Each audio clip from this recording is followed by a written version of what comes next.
تو ایسے درخت کو عرب شجر مشکور کہتے تھے، یعنی کم سے کم غذا سے بھی جانداروں اور انسانوں کے لیے مفید ہو جانا۔ دنیا میں ایسی مثالیں کم ہی ملتی ہیں کہ جن کے پاس تمکن فی الارض ہو اور انہوں نے اپنے لیے کم سے کم لیا ہو اور زیادہ سے زیادہ بھرپور خوشگوار نتائج دوسروں کے لیے پیدا کیے ہوں۔ دیکھتے ہیں قرآن نے کن مقامات پہ شکر کا لفظ استعمال کیا ہے۔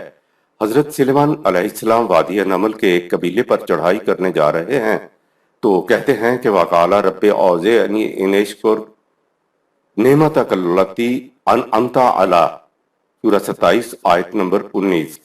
اے میرے نشو نما دینے والے، یہ سارا کچھ تو نے دیا ہے، مجھے توفیق عطا کر کہ میں اس کے لیے شکر کا پروگرام اختیار کروں، یعنی جس سے نوع انسانی کے لیے زیادہ سے زیادہ فائدہ ہو۔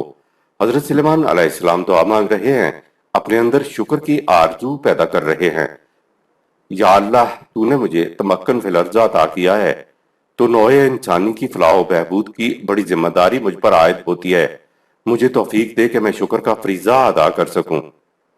ملکہ سبا سرنگوں ہو جاتی ہے تو کہا لے یبلونی اشکر ام اکفر، سورہ 27 آیت نمبر 40۔ یہ فتح مجھے اس لیے ملی ہے کہ معلوم ہو کہ میں شکر کرتا ہوں یا کفر اختیار کرتا ہوں۔ آگے ہے وَمَن شَكَرَ فَإِنَّمَا يَشْكُرُ لِنَفْسِهِ وَمَن كَفَرَ فَإِنَّ رَبِّي غَنِيٌّ كَرِيمٌ، سورہ 27 آیت نمبر 40۔ اور جس نے شکر کا فریضہ ادا کیا اس کے اپنی ذات کی صلاحیتیں مشکور ہو گئیں، اور جس نے شکر کا فریضہ ادا کرنے سے انکار کیا تو یا اللہ تیرا تو کچھ نہیں بگڑتا، تو غنی ہے ان باتوں سے۔ گویا شکر ایسی چیز ہے جس سے ایک طرف تو نوع انسانی کی فلاح و بہبود ہوتی ہے تو دوسری طرف انسان کی ذات کی نشو و نما ہو جاتی ہے۔ آل داؤد جو تمکن فی الارض رکھتی تھی سے کہا اعملوا آل داؤد شکرن، سورہ 34 آیت نمبر 13۔ اے آل داؤد، وہ کام کرو جس سے نوع انسانی کو فائدہ پہنچے اور تمہاری ذات کی نشو و نما ہو جائے۔ اسی آیت میں آگے ہے وَقَلِيلٌ مِّنْ عِبَادِيَّ الشَّكُورُ، سورہ 34 آیت نمبر 13۔ بہت تھوڑے ایسے نکلتے ہیں جو اس ٹیسٹ کے اوپر پورے اترتے ہیں۔ تمکن اور معیشت کے ساتھ اگر شکر کا جذبہ بھی ہے تو ایک طرف تو معاشرے میں خوشگواریوں آسودگیوں کی فراوانی ہوگی تو دوسری طرف ایسی قوم کی ذات کی صلاحیتوں کی نشو و نما بھی ہوتی چلی جائے گی۔ لیکن انسانوں کی صورت یہ ہے کہ تمکن اور معیشت تو حاصل کر لیتے ہیں، شکر گزاری ان میں نہیں ہوتی، جس کا نتیجہ معاشرے میں ظلم و استحصال ہے۔ شکر گزاری میں تو تھوڑا سا لے کر زیادہ سے زیادہ نوع انسانی کے لیے منفع بخشی کی نمود کرنا ہوتا ہے۔ آیت نمبر 11۔ وَلَقَدْ خَلَقْنَاكُمْ ثُمَّ صَوَّرْنَاكُمْ ثُمَّ قُلْنَا لِلْمَلَائِكَةِ اسْجُدُوا لِآدَمَ فسجدوا إلا إبليس لم يكن من الساجدين۔ اور ہم نے عالم عامر میں تمہارا خاکہ بنایا، پھر خاکے کے مطابق عالم خلق میں تمہاری صورت کری کی، پھر تمثیلاً یوں سمجھو کہ ہم نے ملائکہ سے کہا کہ آدم کی صلاحیتوں کے سامنے اطاعت کی خاطر جھک جاؤ، تو سب نے اطاعت کے لیے سر تسلیم خم کر دیا، لیکن انسان کے اپنے ہی خود سر جذبات ابلیس نے جھکنے سے انکار کر دیا۔ ملائکہ سے مراد کائناتی قوتیں ہیں۔ ملائکہ کے سجدے سے مراد یہ ہے کہ انہوں نے اقرار کیا کہ اگر انسان ہمیں جھکنے کے لیے کہے گا، یعنی ہمیں مسخر کرنا چاہے گا، تو ہم مسخر ہونے سے انکار نہیں کریں گے۔ رہی بات پیدائش آدم کی تو یہ بات سورۃ البقرہ آیات 30 تا 39 اور آل عمران سورہ 3 آیت 59 میں ملاحظہ فرمائیں۔ ابلیس اور شیطان کی بابت بھی سورۃ البقرہ میں گزر چکا ہے۔ یہ دراصل انسان کے اپنے ہی خود سر غیر مرئی معانیات ہیں جو ذات کی نشو و نما میں مددگار ثابت ہوتے ہیں۔ ان کو مغلوب کر لینے سے انسان کی ذات نشو و نما پا لیتی ہے، اور اگر انسان ان غیر مرئی موانعات سے مغلوب ہو جائے تو اس کی ذات تباہ ہو جاتی ہے۔ اگر طبعی موانعات نہ ہوتے تو طبعی نشو و نما نہ ہو پاتی۔ اسی طرح اگر غیر مرئی موانعات ابلیس نہ ہوتے تو انسان کی ذات کی نشو و نما نہ ہو پاتی۔ اگر انسان کے ساتھ ابلیس نہیں تو وہ انسان ہی نہیں، مٹی کا مادھو ہے۔ جو شیطان و ابلیس کو مغلوب کر لے ان کے لیے تو یہ رحمت ہیں، کیونکہ اس طرح ان کی ذات کی نشو و نما ہو جاتی ہے، اور جو خود ان سے مغلوب ہو جائیں ان کے لیے عذاب ہیں، کیونکہ ایسے لوگوں کی ذات تخریب کا شکار ہو جاتی ہے۔ یاد رہے قرآن نے ایسے مقامات کو تمثیلاً بیان کیا ہے۔ آیت نمبر 12۔ قال ما منعك ألا تسجد إذ أمرتك قال أنا خير منه خلقتني من نار وخلقته من طين ہم نے ابلیس سے پوچھا کہ جب ہم نے تجھے اطاعت کی خاطر سر تسلیم خم کر دینے کے لیے کہا تو وہ کون سی چیز تھی جس نے تجھے سجدے ہمارے حکم کی تعمیل سے باز رکھا؟ اس نے کہا کہ میں اس سے بہتر ہوں، کیونکہ تو نے مجھے آگ سے پیدا کیا جو بلند ہو کر اوپر اٹھتی ہے، اور اس کو مٹی سے پیدا کیا جس کی نسبت پستی سے ہے۔ آیت نمبر 13۔ قال فاهبط منها فما يكون لك أن تتكبر فيها فاخرج إنك من الصاغرين اللہ نے فرمایا تم اپنے ذیم باطل کی وجہ سے اپنے مقام سے گر گئے ہو، تجھے یہ حق نہیں کہ تو اس پیدائش میں گھمنڈ کرے، تو تو اس مقام درجہ جس میں تو اب ہے سے نکل جا، یقیناً تو نے اپنی روش کی بنا پر اپنے آپ کو ذلیل کر لیا ہے۔ بالحق کبریائی غرور اچھی چیز ہے، لیکن بغیر الحق کبریائی غرور انسان کو پست ترین سطح پر پہنچا دیتی ہے۔ بغیر الحق تکبر کے لیے دیکھیے مزید آیات، سورہ 46 آیت 20 اور سورہ 41 آیت 15۔ آیت نمبر 14۔ قال أنظرني إلى يوم يبعثون ابلیس نے کہا ہے میرے رب اب میرا اور آدم کا تصادم تو رہنا ہے، تو مجھے اس وقت تک کے لیے انسان کے ساتھ رہنے کی مہلت دے جس دن لوگوں کو قانون مکافات کے نتائج کا سامنا کرنے کے لیے اٹھایا جائے گا۔ آیت نمبر 15۔ قال إنك من المنظرين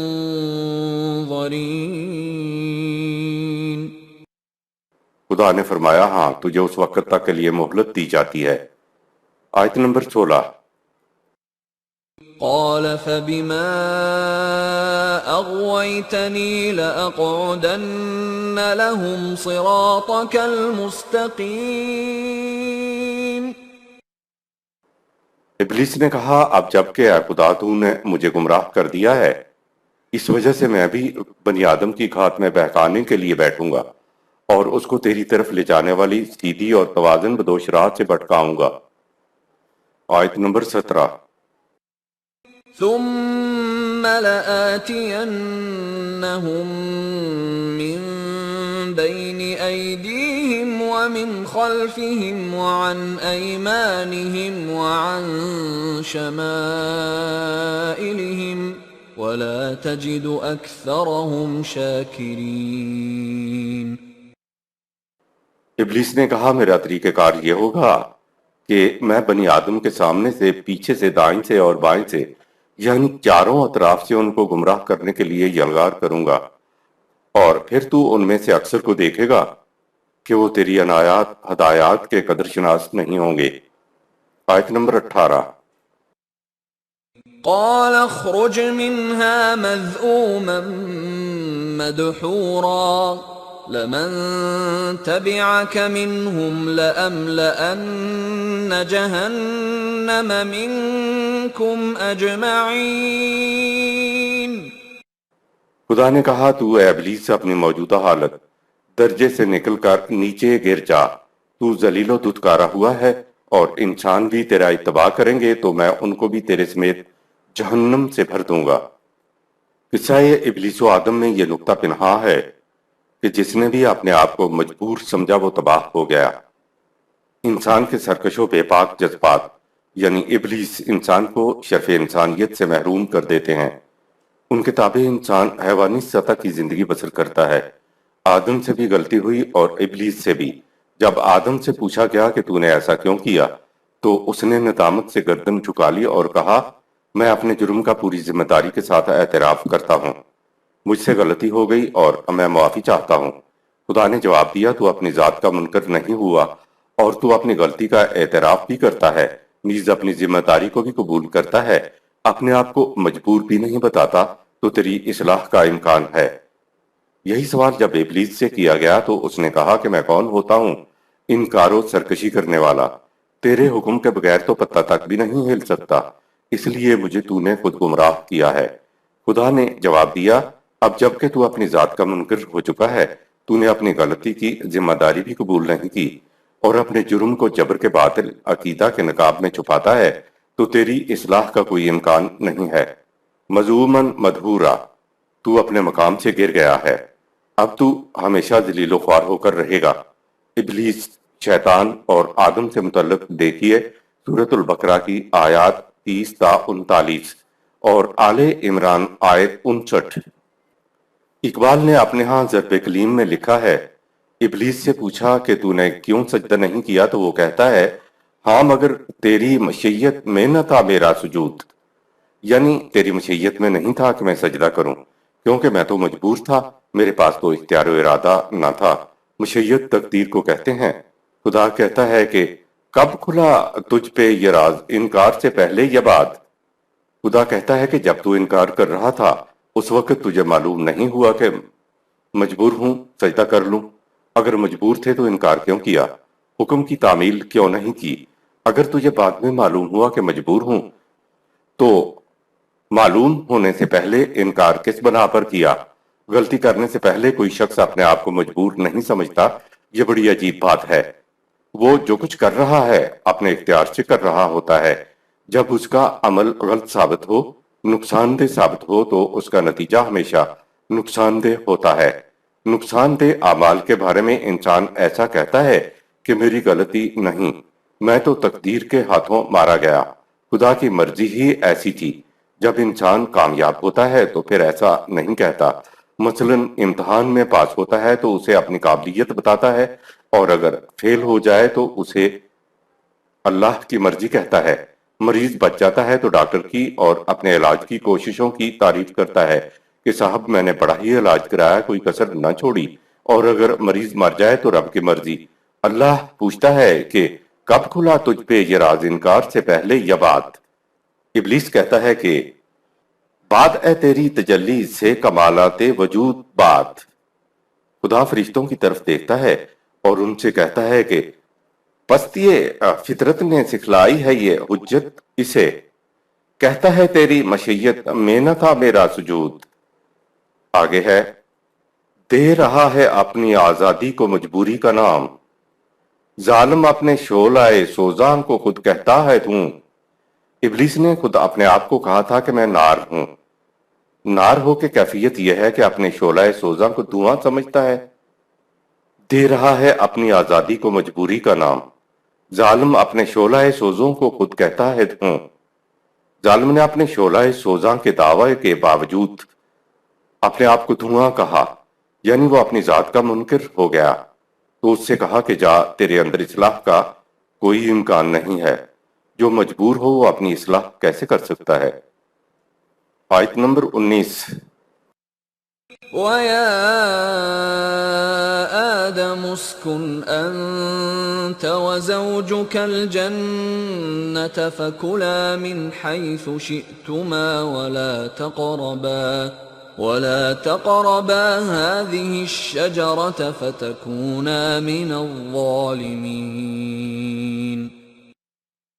خدا نے کہا اے آدم، تم اور تمہاری بیوی گھنے اور سایہ دار درختوں کی سرزمین جنت میں رہو اور اپنی ضرورت کے مطابق کھاؤ پیو، جہاں سے بھی دل چاہے۔ یہاں میری اور تیری کا کوئی سوال نہیں، بس آگے چل کر شجر، درخت کی شاخوں کی مانند جدا جدا نہ ہو جانا، اپنے آپ کو مفاد خواہش اور بے پاک جذبات کے تحت میری اور تیری نہ کرنے لگ جانا۔ اگر تم نے ایسا کیا تو گروہ بندانہ جذبات تم پر غالب آ جائیں گے اور پھر تم جنتی زندگی سے نکل کر خسارے میں پڑ جانے والے بن جاؤ گے۔ شجر کے لیے دیکھیے سورۃ البقرہ کی آیت نمبر 35۔ ویسے بھی یہ تمثیلی بیان ہے، اس لیے کہ قصہ آدم کی ہر کڑی کو تمثیلی انداز میں ہی دیکھنا اور سمجھنا ہوگا۔ آیت نمبر 20۔ فوسوس لهما الشيطان ليبدي لهما ما وري عنهما من سوآتهما وقال ما نهاكما ربكما عن هذه الشجرة إلا أن تكونا ملكين أو تكونا من الخالدين۔ بنی نوع آدم کی یہ زندگی بڑی فراوانی اور خوشگواری کی زندگی تھی، لیکن شیطان یعنی انسان کے اپنے ہی خود سر اور بے باک جذبات نے ان کے نوع آدم کے دل میں وسوسہ اندازی کی کہ ان کی شرمگاہوں کو اریاں کر دے جو ان سے چھپائی گئی تھیں، اور اس نے ان سے کہا کہ تمہارے خداوند نے تو تمہیں شجر کی مانند گروہ در گروہ شاخ در شاخ ہونے سے اس لیے روکا ہے کہ تم کہیں بے پناہ قوت حاصل کر کے فرشتے یا ہمیشہ زندہ رہنے والے نہ بن جاؤ۔ وسوسہ، شکاری دبے پاؤں آتا ہے، کسی قسم کی وہ آہٹ نہیں ہونے دیتا، لیکن اس کے باوجود اس کے پاؤں کی چاپ کی آہٹ غیر محسوس سی ہوتی ہے، وہ جال لگا کر غیر محسوس انداز میں پیچھے ہٹتا ہے۔ شکاری کی اس طرح غیر محسوس حرکات و سکنات کو وسوسہ کہتے ہیں۔ شیطان نے شجرۃ الخلد اولاد کو کہا ہے، اولاد کے لیے تو ہم بھی کہتے ہیں کہ میاں اس سے مرنے کے بعد تمہارا نام روشن رہے گا۔ شرمگاہیں اریاں ہو گئیں کا مفہوم۔ یہ ابلیس و آدم کی تمثیلی داستان ہے جس میں نوع انسان کے لیے سبق آموز ہدایات ہیں۔ شاید اس وقت کی بات ہے جب انسان کا شعور جاگا نہیں تھا۔ جانوروں کی طرح تولید نسل ہوتی ہوگی۔ جانور اپنی شرمگاہوں سے بے خبر ہوتے ہیں، ضرورت کے وقت ہی حیوان کا دھیان اس طرف جاتا ہے، ورنہ جانور پھر رہے ہوتے ہیں اور ایک دوسرے کی شرمگاہ سے بے خبر ہوتے ہیں۔ انسان مرنا نہیں چاہتا، لیکن موت برحق ہے، تو شیطان نے وسوسہ یہ ڈالا کہ اولاد کی صورت میں مرنے کے بعد تمہارا نام اولاد سے چلے گا اور یوں تم اولاد کے ذریعے حیات جاوداں الخالدین حاصل کر سکتے ہو۔ اس لیے اب تم اپنی اولاد سے اپنا کنبہ، اپنا خاندان اور قبیلے بناؤ، اس طرح تمہارا سلسلہ قیامت تک کے لیے چلے گا۔ وقت گزرنے کے ساتھ جب انسان کو اولاد، کنبہ، خاندان اور قبیلے کا احساس جاگا تو میری اور تیری کا سوال بھی پیدا ہو گیا۔ باہمی مفادات کا ٹکراؤ ہوا، آپس کے تنازعات پیدا ہونے شروع ہوئے، اور بنی نوع آدم جو شعور اجاگر ہونے سے قبل امت واحدہ بن کر رہ رہی تھی، گروہ در گروہ شاخ در شاخ ہو گئی۔ اب وہی سرزمین جو کبھی جنت تھی باہمی ٹکراؤ کی وجہ سے جنت نہ رہی۔ ہر قوم و گروہ نے سامان زیست کو زیادہ سے زیادہ اپنے قبضہ میں لینا شروع کیا تاکہ اس کی اولاد کا تحفظ ہو سکے۔ انسانی شعور کے اجاگر ہونے پر انسان میں مفاد خواہش ابھرا، یعنی شعور اس درجے میں پہنچا جس پر شیطان انسان کے اپنے بے باک جذبات انسان کے شعور پر حملہ آور ہوا کرتے ہیں۔ شیطان خام یعنی حیوانی سطح کے شعور پر حملہ آور نہیں ہوا کرتا۔ اسی طرح بلند و اعلیٰ شعور بھی شیطان کی پہنچ سے دور ہو جاتا ہے اور اس کو ان کے سامنے مجبوراً مسلمان ہونا پڑتا ہے۔ انبیاء و صدیقین اور صالحین کا شعور بلند و اعلیٰ ہوتا ہے، اس لیے شیطان کو بھی مسلمان ہونا پڑتا ہے، جبکہ درمیانی درجے کا شعور شیطان کے لیے آسان شکار ہے۔ جب تک انسان بلند و اعلیٰ شعور کا حامل نہیں بن جاتا، انسان پھر سے امت واحدہ نہیں بن سکتا۔ شعور کو اعلیٰ و بلند کرنے کے لیے ایک زندہ لیڈر کی سربراہی میں قرآن کا اتباع کرنا ہوتا ہے، ورنہ شیطان کا کاروبار یوں ہی چلتا رہے گا۔ اس وقت ہم اجتماعی طور پر ناخام اور نا اعلیٰ شعور کی زندگی بسر کر رہے ہیں، بلکہ درمیانہ درجے کے شعور کی زندگی بسر کر رہے ہیں۔ اس لیے ہمارے مفاد خواہش اور خود سر جذبات ہمیں پھر سے امت واحدہ بننے سے روکتے ہیں۔ انسانی شعور جب اجتماعی طور پر اعلیٰ سطح پر پہنچ جائے گا تو اس وقت انسان پھر سے امت واحدہ بن کر زندگی بسر کرے گا۔ اس دور میں انسانوں کی اکثریت نے اپنے اپنے شیطان جذبات و خواہشات کو مسلمان بنا لیا ہوگا۔ صرف اکا دکا لوگ ہوں گے جن پر شیطان کا حربہ کارگر ہوگا، اور یہ وقت وہ ہوگا جب زمین اپنے رب کے نور سے جگمگا اٹھے گی۔ خدا نے قرآن کو قیامت تک کے لیے یوں ہی بیکار محفوظ نہیں کیا ہے۔ ایک وقت آئے گا جب تمام دنیا پر قرآن کی حکمرانی ہوگی اور لوگ امت واحدہ بن کر رہ رہے ہوں گے۔ ویسے بھی زندگی کا نفس واحدہ سے انسانی پیکر میں آنا، انسانی شعور کا رفتہ رفتہ بیدار ہونا اور پھر قیامت کا واقع ہونا، یہ تمام سلسلہ کھرب ہا کھرب سالوں پر محیط ہے، یا اس سے بھی زیادہ۔ جس طرح زندگی کے اولین جرثومہ نفس واحدہ کو انسانی پیکر میں آنے کے لیے کروڑ ہا کروڑ سال لگے، اسی طرح انسانی شعور بھی بجلی کے بلب کی طرح روشن نہیں ہو گیا تھا۔ موجودہ سطح پر شعور کے آنے میں لاکھوں سال لگے۔ انسان کا ایک مرحلہ تو وہ تھا جب شعور خام تھا اور ایک دوسرے کی شرمگاہوں کا احساس تک نہ تھا۔ لاکھوں سالوں کے بعد انسان کا شعور کچھ جاگا تو شیطان کو کام مل گیا، کیونکہ شیطان و ابلیس درمیانی درجے کے شعور پر ہی حملہ آور ہو سکتے ہیں۔ شعور کے ارتقاء کے سبب انسان کو ایک دوسرے کی شرمگاہوں کا احساس دلانے کے لیے شیطان نے بس یہ کیا کہ ذات کو بھلا کر جنس یعنی اولاد، کنبہ، قبیلے ہی کو انسان کا مقصود و منتہا بنا کر دلوں میں کھبا دیا۔ شعور مزید بلند ہوا تو درخت کے پتوں سے جسم ڈھانپا، پھر کسی اور چیز سے، یہاں تک کہ اب کپڑوں سے جسم ڈھانپا جاتا ہے۔ شرمگاہ کا احساس وہ نقطہ ہے جہاں انسان اپنی اولاد کی طرف راغب ہو کر میری اور تیری کا شکار ہوا اور حیوانوں سے بلند درمیانی سطح شعور پر پہنچا اور پھر خاندان، کنبہ، قبیلے اور قوم بنائی۔ اب جس قدر درمیانی شعور بلند ہوتا جا رہا ہے، شیطان کے لیے کھل کھیلنے کے لیے میدان وسیع تر ہوتا چلا جا رہا ہے۔ ایک وقت شعور اس سطح پر بلند ہو جائے گا جب شیطان کا دائرہ کار تنگ سے تنگ تر ہوتا چلا جائے گا، یہاں تک کہ شیطان کو اپنا شکار تلاش کرنے کے لیے بہت بھاگ دوڑ کرنا پڑے گی۔ یہ انسان کا وہ دور ہوگا جب وہ اپنی تمام تر نسبتوں سے آزاد ہو کر اپنی تمام تر نسبتوں کو صرف اور صرف قوانین خداوندی سے وابستہ کر لے گا۔ آیت نمبر 21۔ وقاسمهما إني لكما لمن الناصحين۔ شیطان نے قسمیں کھا کھا کر آدم سے کہا کہ جو کچھ میں کہہ رہا ہوں اس میں میرا اپنا کوئی فائدہ نہیں، میں تو یہ تمہاری خیر خواہی کے لیے کہہ رہا ہوں۔ شیطان کے پاس اپنے بات کے حق میں دلیل تو تھی نہیں، اس لیے آدم یعنی بنی نوع آدم سے قسمیں کھا کھا کر جذباتی اپیلیں کرنے لگا۔ قسمیں جذبات کو اپیل کیا کرتی ہیں، جس کے پاس دلیل ہو وہ قسمیں نہیں کھاتا۔ الناصحین، ناصح وہ ہوتا ہے جو کسی کے چاکے گریباں کی سلائی کرے، رفو کرے، اسے نصیحت کرے۔ آیت نمبر 22۔ فدلاهما بغرور فلما ذاقا الشجرة بدت لهما سوآتهما وطفقا يخصفان عليهما من ورق الجنة وناداهما ربهما ألم أنهكما عن تلكما الشجرة وأقل لكما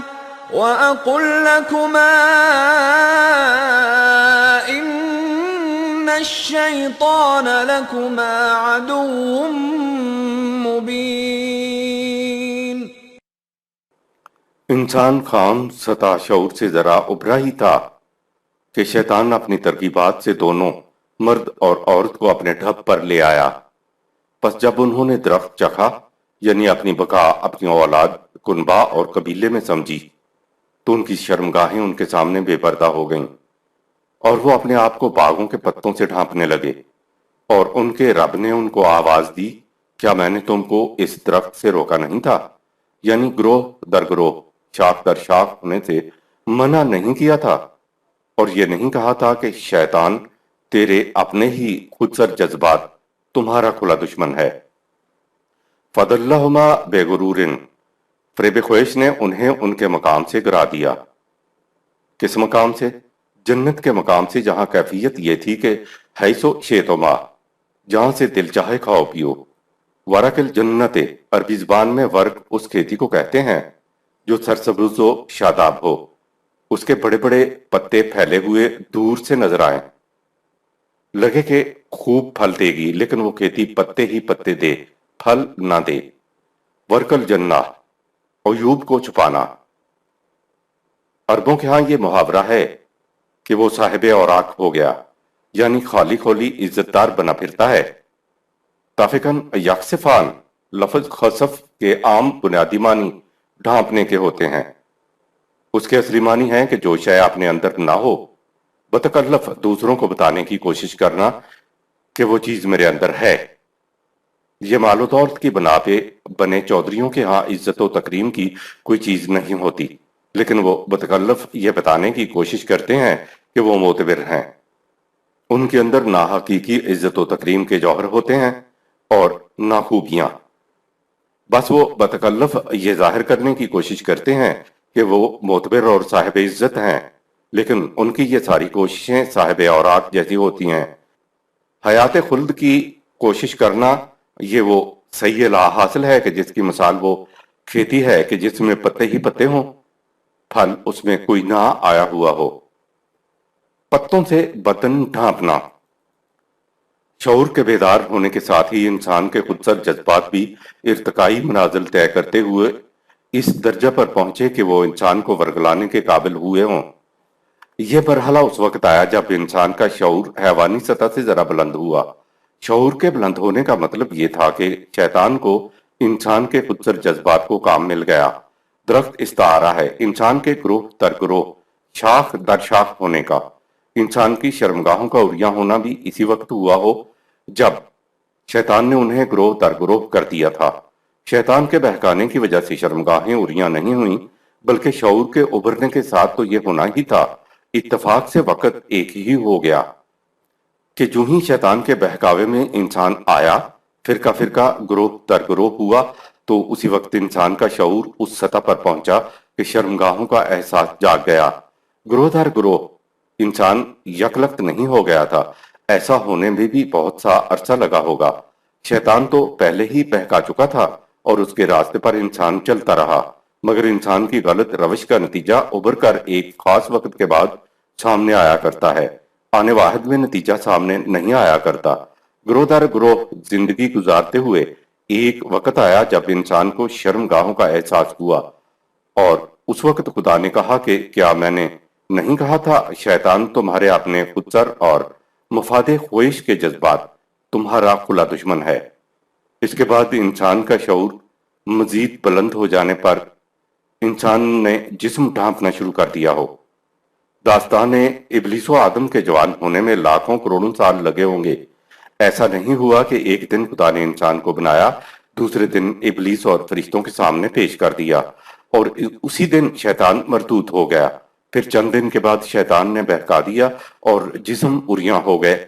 ایسا نہیں ہوا، سب کچھ قانون ارتقاء کے مطابق ہوا، جس کا ایک ایک مرحلہ ہزار ہزار سال اور بعض مراحل 50,000 ہزار سالوں پر محیط ہوتے ہیں۔ آیت نمبر 23۔ قالا ربنا ظلمنا انفسنا وان لم تغفر لنا وترحمنا لنكونن من الخاسرین۔ وہ انسان بولے، اے ہمارے رب، ہم نے تیری بات نہ مان کر اپنی ذاتوں پر زیادتی کی ہے، اور اگر تو ہمیں ذات کے لیے سامان حفاظت اور سامان نشو و نما نہ عطا فرمائے گا تو ہم تباہ و برباد ہو جائیں گے۔ انسان نے اپنی ذات کا انکار نہیں کیا، بلکہ غلطی کا احساس ہوا کہ اس طرح تو میری ذات تباہ ہو گئی۔ انسان کو جسم کی پرورش کا طریقہ تو عقل کی روح سے آتا تھا، لیکن ذات کی حفاظت اور اس کی نشو و نما کس طرح سے ہو، اس سے وہ واقف نہ تھا، اور اسی کے لیے اس نے اپنے رب سے گزارش کی تھی۔ آیت نمبر 24۔ قال اهبطوا بعضكم لبعض عدو وَلَكُمْ فِي الْأَرْضِ مُسْتَقَرٌّ وَمَتَاعٌ إِلَى حِينٍ۔ خدا نے انسانوں سے فرمایا، تم نے اپنے آپ کو مقام بلند جنتی ماحول سے گرا لیا ہے، کیونکہ تم میں مفاد خویش کے خودسر جذبات بھر چکے ہیں، تو اس کا نتیجہ یہ ہوگا کہ تم ایک دوسرے کے دشمن ہوگے، گروہوں میں بٹ جاؤ گے، اور یہ کہ زمین میں ایک خاص وقت تک کے لیے تم نے زندگی بسر کرنا ہے۔ مستقر اور مستودع کو تفصیل سے دیکھیے سورۃ الانعام آیت نمبر 98، آیت نمبر 25۔ قال فيها تحيون وفيها تموتون ومنها تخرجون۔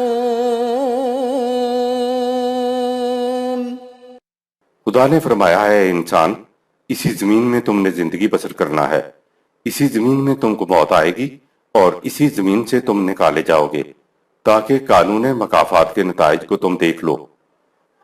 یا دوسرا مفہوم، زمین کی زندگی کے دوران غلط نظام کے تحت زندگی بسر کرنے سے تم پر معنوی موت واقع ہو جائے گی۔ نظام کو صحیح خطوط پر لے آؤ گے تو تمہیں معنوی حیات نو مل جائے گی۔ حیات نو سے تم اس قابل ہو جاؤ گے کہ مرنے کے بعد اگلے مستودع کے سپرد کر دیے جاؤ، جو خدا نے تمہارے لیے مقرر کر رکھا ہے۔ جو لوگ مردوں کو جلاتے ہیں تو جلا ہوا مٹیریل اسی زمین پر رہتا ہے، کسی اور کرہ پر نہیں چلا جاتا۔ اگر یہاں حیث و شیت و ماں کی کیفیت موجود نہیں تو یہ زندگی نہیں، موت ہے۔ اس آیت کے عام معنی تو یہی ہیں کہ اس دنیا میں تم زندہ ہو، اسی میں تم نے مر جانا ہے، اسی میں سے دوبارہ اٹھنا ہے۔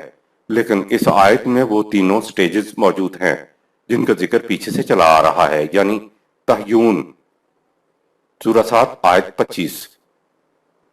تمہاری دنیاوی زندگی حیث و شیت و ماں انسانیت کی حقیقی زندگی ہے، جہاں میری اور تیری کا سوال نہ ہو۔ تموتون، سورہ 7 آیت 25۔ میری تیری کرنے کی وجہ سے تم نے اس حقیقی زندگی کو چھوڑ دیا تو یہ زندگی نہیں ہے، یہ موت ہے۔ لیکن یہ موت ابدی نہیں ہو سکتی، تم اس سے نکل سکتے ہو۔ منہا تخرجون، سورہ 7 آیت 25۔ حقیقی زندگی چھوڑنے کے بعد تم اس معنوی موت سے، اس قبرستان سے اٹھ سکتے ہو، نکل سکتے ہو۔ نکلنے کا طریقہ دیکھیے اگلی آیت میں ہے، آیت نمبر 26۔ يا بني آدم قد أنزلنا عليكم لباسا يواري سوآتكم وريشا ولباس التقوى ذلك خير ذلك من آيات الله لعلهم يذكرون۔ اے بنی آدم، ہم نے تمہیں لباس بنانے کی صلاحیت عطا کی جس سے تم ستر پوشی کا کام لیتے ہو، اور اس سے تمہارے جسم کی زینت میں اضافہ ہوتا ہے۔ تمہاری ذات کی ستر پوشی اور زینت کے لیے لباس اور ہے، اور وہ لباس ہے تقوی، یعنی قوانین خداوندی کی نگہداشت کرنا۔ ذات کے لباس تقوی کی اہمیت جسم کے لباس سے زیادہ ہے۔ یہ امور قوانین خداوندی سے متعلق ہیں اور اس لیے بیان کیے جاتے ہیں تاکہ لوگ زندگی کے سفر میں انہیں اپنی نگاہوں کے سامنے رکھیں۔ ریشن، سورہ 7 آیت 26۔ ہمارے ہاں تو ریش داڑھی کو کہتے ہیں، لیکن اس کے بنیادی معنی زینت کے ہیں۔ لباس کے بنیادی اصول تو برقرار رہیں گے، لیکن ان کی تراش خراش قابل تغیر رہے گی۔ قرآن نے لباس کے بنیادی اصول بتائے۔ نمبر 1 ستر پوشی کرنا ہے، نمبر 2 موسمی اثرات سے محفوظ رکھتا ہے، اور زینت کا کام دیتا ہے۔ یہ تین اصول تو غیر متبدل ہیں، ان میں تبدیلی نہیں کی جا سکتی۔ نہ تو کسی زمانے میں ستر کو ننگا کرنا ہے اور نہ اسے موسمی اثرات کا مقابلہ کرنے کے لیے کھلا چھوڑنا ہے، اور نہ ہی کوئی زینت کے پہلو سے نفرت کر سکتا ہے۔ قرآن نے کہا، قل من حرم زينة الله التي أخرج لعباده والطيبات من الرزق سورہ 7 آیت 32۔ وہ کون ہے جو ہم نے وجہ زینت چیزیں بنائی ہیں ان کو حرام قرار دے، لہذا لباس کے اندر زینت بھی ایک چیز ہے۔ شے جس شکل میں ہو وہ حیوانوں کی ضرورت پوری کرتی ہے، اس میں حیوان تبدیلی نہیں کر سکتا، مثلا گھاس، دانا، چارہ وغیرہ جس حالت میں ہو اس کی ضرورت پوری کرتا ہے۔ لیکن انسان صاحب ذوق بھی ہے، اس لیے اس کی ضرورت کو خوشگوار اور دیدہ زیب بھی ہونا چاہیے۔ اگر ایسا نہ ہو تو انسان کا کھانا پینا حیوانات کی سطح پر آ جائے گا۔ تن ڈھانپنے کے ساتھ لباس میں زینت بھی ہونی چاہیے۔ لباس کتنا ہی تیزہ زیب ہو، اس کی تراش خراش کیسی بھی ہو، اگر وہ سطر پوشی کرتا ہے تو اس کو غیر اسلامی نہیں کہا جا سکتا۔ کسی ایک زمانے کی وضاقت اور تراش خراش کو ابدی قرار نہیں دیا جا سکتا۔ ابدی تو وہی 3 اصول ہیں جن کا ذکر اوپر آ گیا ہے۔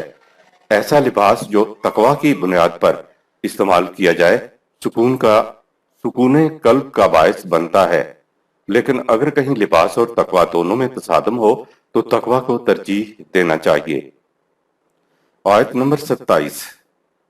يا بني آدم لا يفتننكم الشيطان كما أخرج أبويكم من الجنة ينزع عنهما لباسهما ليريهما سوآتهما إنه يراكم هو وقبيله من حيث لا ترونهم إنا جعلنا الشياطين أولياء للذين لا يؤمنون۔ اے بنی آدم، تم کہیں شیطان اپنے ہی سرکش جذبات سے مغلوب نہ ہو جانا، جس طرح سرکش جذبات نے تمہارے ماں باپ مورثین کو جنتی زندگی سے نکلوا چھوڑا تھا، انہیں شرف انسانیت کے لباس سے عریاں کر دیا تھا۔ شیطان اور اس کا گروہ ایسے ایسے مقامات میں تمہاری گھات میں رہتے ہیں جنہیں تم دیکھ نہیں سکتے، لیکن یہ سرکش جذبات انہی کے رفیق و دمساز بنتے ہیں جو ہمارے قوانین پر ایمان نہیں رکھتے۔ انسانی جذبات کو نہ دبایا جا سکتا ہے اور نہ فنا کیا جا سکتا ہے، ان سے تعمیری کام لینے کے لیے بس ان کا رخ موڑا جا سکتا ہے۔ یہ ایک عجیب سائیکالوجی کا مسئلہ ہے کہ انسان کے لاشعور سب کانشیس مائنڈ کے اندر جذبات چھپے ہوئے ہوتے ہیں۔ آپ تنہا اپنے انٹیلیکٹ سے، عقل سے شعوری طور پر انہیں نہیں دیکھ سکتے۔ یہ لاشعور میں چھپے ہوئے جذبات انسان کے انٹیلیکٹ پر اثر انداز ہو جاتے ہیں۔ یہی وجہ ہے کہ جب آپ کو 1 سیکنڈ میں غصہ آتا ہے تو اس وقت جذبات غالب آ کر آپ کی عقل و فکر کو بالکل معوف کر دیتے ہیں۔ جذبات کا ٹھکانہ شعور یا فکر نہیں بلکہ یہ لاشعور میں چھپے ہوئے ہوتے ہیں۔ قرآن نے بتایا کہ وہ ہر وقت تمہیں دیکھتے ہیں، تم انہیں نہیں دیکھ سکتے۔ اس قسم کا دشمن جو نظر ہی نہ آئے، اندر قلب کی گہرائیوں میں گھات میں چھپا بیٹھا ہو اور ہم اسے دیکھ بھی نہ سکیں، تو اندازہ لگائیے کہ کتنا سنگین اور خطرناک قسم کا یہ دشمن ہوا۔ تو کیا پھر ہم بے بس ہو گئے ہیں؟ قرآن نے کہا کہ اِنَّا جَعَلْنَا الشَّيَاطِينَ أَوْلِيَاءَ لِلَّذِينَ لَا يُؤْمِنُونَ، سورہ 7 آیت نمبر 27۔ شیطان ان پر حملہ آور ہو سکتا ہے جو خدا کے عطا کردہ مستقل اقدار کی صداقت پر یقین نہیں رکھتے۔ تو ان کے چنگل سے بچنے کا یہ طریقہ ہے کہ خدا کی دی ہوئی رہنمائی کی صداقت پر یقین کامل رکھا جائے اور ان کے مطابق زندگی بسر کی جائے۔ تو پھر شیطان بے باک جذبات انسان پر غلبہ نہیں پا سکتا، یعنی جذبات کے طغیان کو، سیلاب کو قوانین خداوندی کے سواحل کے اندر رکھا جائے تو پھر ان جذبات کا نتیجہ تعبیری ہوگا۔ قرآن جذبات کو قابل نفرت قرار نہیں دیتا، وہ انہیں فنا کر دینے کا نہیں کہتا، ان کو فنا کیا ہی نہیں جا سکتا۔ خدا نے تو خود انہیں قیامت تک کے لیے مہلت دی ہوئی ہے، البتہ انہیں دبایا جا سکتا ہے، ان کی ریپریشن ہو سکتی ہے، لیکن دبانے سے انسان کے اندر بڑی نفسیاتی بیماریاں پیدا ہو جاتی ہیں۔ قرآن ان کو آئین و قانون کے ساحلوں کے اندر رکھتا ہے تاکہ ان سے تعمیری کام لیے جائیں۔ جذبات انسان کے لیے بہت بڑی قوت ہے، نہ تو ان سے مغلوب ہوا جائے، نہ ان کو دبایا جائے، اور نہ ان کو فنا کرنے کی ناکام کوشش کرنی چاہیے۔ بس ان کو قوانین خداوندی کے تابع رکھ کر ان کا رخ تعمیری کاموں کی طرف موڑنا ہے۔ جو لوگ مستقل اقدار کی صداقت پر ایمان نہیں رکھتے اور ان کے مطابق زندگی بسر نہیں کرتے، ان پر جذبات غلبہ پا لیتے ہیں تو ان سے تخریبی کام سرزد ہوتے ہیں، اور جو ایسا کر لیں ان کے اوپر یہ غالب آ ہی نہیں سکتے۔ آیت نمبر 28۔ وَإِذَا فَعَلُوا فَاحِشَةً قَالُوا وَجَدْنَا عَلَيْهَا آبَاءَنَا أمرنا بها قل إن الله لا يأمر بالفحشاء أتقولون على الله ما لا تعلمون۔ جب یہ لوگ حیوانی جذبات کے تحت کسی بے حیائی کی بات کا ارتکاب کرتے ہیں اور ان سے پوچھا جائے کہ ایسا کیوں کرتے ہو تو کہتے ہیں ہم نے اپنے باپ دادا کو ایسے ہی کرتے دیکھا تھا، اور چونکہ ہمارے اسلاف خدا کے احکام کو ہم سے زیادہ جانتے تھے تو اس قسم کا حکم خدا نے ہی دیا ہوگا۔ ان سے کہو خدا بے حیائی کا حکم نہیں دیا کرتا، تم جس بات کا علم نہیں رکھتے اسے خدا کی طرف کیوں منسوب کرتے ہو؟ تقلید پرستی شرف انسانیت کے لیے غلامی کا بہت بڑا توق ہے۔ سلف صالحین کی روش کی تقلید کو بڑا مقدس اور نیک سمجھا جاتا ہے، حالانکہ تقلید پرستی شرف انسانیت کے لیے غلامی کا بہت بڑا توق ہے۔ اسی تقلید پرستی کی بنا پر کہا جاتا ہے کہ صاحب وہ اسلاف ہم سے زیادہ قرآن سمجھتے تھے، یعنی خود سمجھنے کی ذمہ داری نہیں لی اور ساری ذمہ داری اسلاف کے سر پر رکھ دی، اور بڑے فخر سے کہتے ہیں کہ ہم مقلد ہیں، یعنی ہمارے گلے میں پٹا پڑا ہوا ہے۔ قلد وہ رسی ہوتی ہے جو جانور کے گلے میں پڑی ہوئی ہوتی ہے۔ تقلید میں بڑا مزہ ہے، نہ تو کسی قسم کی ذمہ داری اور نہ کوئی متعون کرنے والا، بلکہ جتنا زیادہ آپ سلف صالحین کی روش کے پابندی سختی سے کریں گے اتنے ہی زیادہ آپ مقدس پرہیزگار اور نیکوکار کہلائیں گے۔ ابلیس نے تو کہہ دیا کہ میرا سجدہ تیری مشیت میں نہ تھا، اس لیے میں مجبور تھا۔ تقلید پرست بھی شیطان کی طرح کہہ دیتے ہیں کہ ہمارا کوئی دوش نہیں، ہم تو وہی کچھ کر رہے ہیں جو کچھ ہم نے اپنے آباء و اجداد کو کرتے دیکھا۔ ابلیس نے بھی اپنے اختیار و ارادے کا انکار کیا تو تقلید پرست بھی اپنے اختیار و ارادے کا انکار کرتا ہے، کم وقت ساری ذمہ داری اسلاف پر ڈالتا ہے۔ حیوان اور انسان میں بنیادی فرق انتخاب کا ہی ہوتا ہے، جنتی اور جہنمیوں میں بھی فرق انتخاب کا ہے۔ حیوان اور جہنمیوں کو جو دیا جائے کھانا پڑتا ہے، جو پینے کو دیا جائے پینا پڑتا ہے، ان کے پاس انتخاب چوائس نہیں ہوتا۔ کبھی آپ نے غور کیا کہ مایوسی کیا ہے جب دو امکانات، ٹو پاسبلٹیز سامنے نہ ہوں، جب آپ کے سامنے کوئی متبادل نظام، کوئی متبادل روش، کوئی متبادل طریقہ کار نہ رہے تو اسے مایوسی کہتے ہیں۔ اسی کا نام ابلیسیت ہے۔ قرآن نے انسان کے اختیار و ارادہ کو سلب نہیں کیا، کہا انا ہدیناہم نجدین، ہم نے اچھے اور برے دونوں راستے بتا دیے۔ اس کے بعد کہا جو چاہے اپنے انتخاب سے جون سا بھی راستہ اختیار کر لے۔ تقلید پرست اپنے انتخاب کی صلاحیت کو خدا اپنے ہاتھوں سرنڈر کر دیتا ہے، یہ کہہ دیتا ہے کہ اسلاف بھی تو خدا کی عبادت کرتے تھے اور میں بھی اسلاف کی روش پر چل رہا ہوں تو میں بھی خدا ہی کی عبادت کر رہا ہوں۔ یہ کوئی دلیل نہیں، پہلے معلوم کرنا چاہیے کہ اسلاف خدا کے راستے پر تھے بھی یا نہیں۔ قل ان اللہ لا یامر بالفحشاء، ان سے کہہ دو کہ خدا اس قسم کی بے حیائی کی باتوں کا کبھی حکم نہیں دیا کرتا، تمہیں نہیں دیا تو تمہارے آباء و اجداد کو بھی نہیں دیا تھا۔ اسلاف پرستی میں کہیں علم کی بات نہیں آتی، یہ سراسر جذباتی چیز ہوتی ہے۔ آیت نمبر 29۔ قل امر ربی بالقسط وَأَقِيمُوا وُجُوهَكُمْ عِندَ كُلِّ مَسْجِدٍ وَادْعُوهُ مُخْلِصِينَ لَهُ الدِّينَ كَمَا بَدَأَكُمْ تَعُودُونَ۔ ان سے کہو میرا نشو و نما دینے والا تو اعتدال کی زندگی بسر کرنے کا حکم دیتا ہے، اور یہ کہ تم اپنی تمام تر رغبتوں کو قوانین خداوندی پر مرکوز رکھ کر انہی کے سامنے اپنا سر تسلیم خم کر دو، اور اطاعت کو انہی قوانین کے لیے خاص رکھو۔ اگر تم نے ایسا کر لیا تو پھر تم ان جنت جیسی کیفیات کو دوبارہ دنیا و آخرت میں حاصل کر لوگے جس جنت سے انسانیت کا آغاز ہوا تھا۔ مسجد، اس آیت میں مسجدہ کا لفظ اطاعت گاہ کے لیے استعمال نہیں ہوا، عربی قاعدے کی روح سے یہ مصدر ہی معنوں میں آیا ہے جس کے معنی ہے اطاعت کرنا۔ نظام خداوندی کے لیے جہاں جہاں بھی جو کچھ ہو رہا ہوگا، اس طرف جانے کے لیے جہاں بھی کچھ ہو رہا ہوگا وہ مسجد ہوگی۔ نظام خداوندی کا پارلیمنٹ ہاؤس مسجد ہوگا۔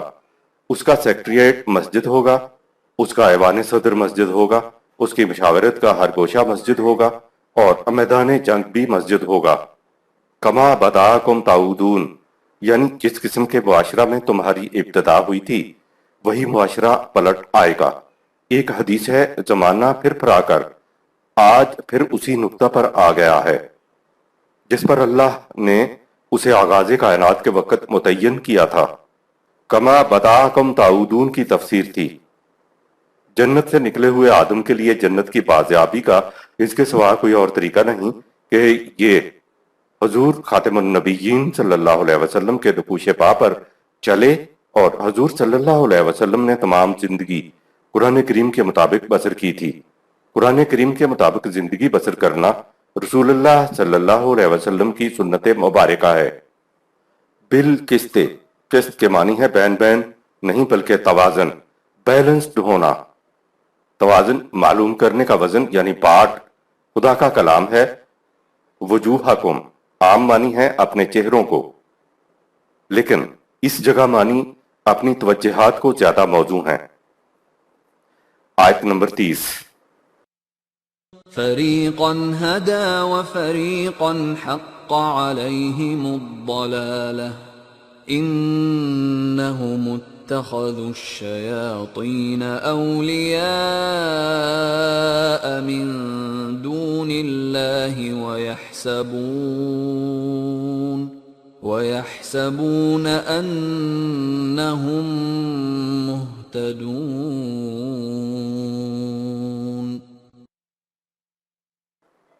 ایسا ہوتا رہا ہے کہ ایک گروہ والے ہمارے قوانین کا اتباع کر کے زندگی کی سیدھی راہ پر گامزن رہے، اور دوسرا گروہ اسلاف اور مفاد پرستی میں گمراہ ہو گیا۔